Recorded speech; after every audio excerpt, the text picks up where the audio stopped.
Welcome to another BookingKoala tutorial. If you don't have BookingKoala yet, be sure to get it from the link below and follow along step by step. If you're new here, we have lots of tutorials about BookingKoala on our channel.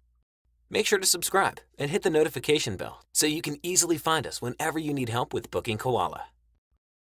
In today's video, we'll show you how to fix booking time logs in BookingKoala when a provider can't clock in. Let's get started. Navigate to the Bookings section on your dashboard.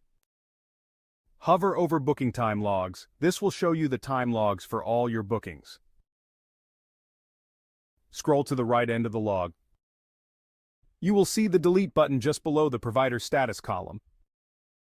Click on the Delete button. This action will remove the incorrect log entry. Make sure the option is enabled for providers to re-clock in. And there you have it, a quick and easy fix for booking time logs in BookingKoala.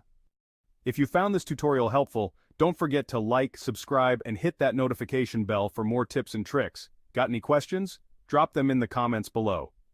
Thanks for watching, and we'll see you in the next video. If you are interested in a simple-to-use cleaning business app, check out Clean CRM. Right now, you can try it out for free for 30 days.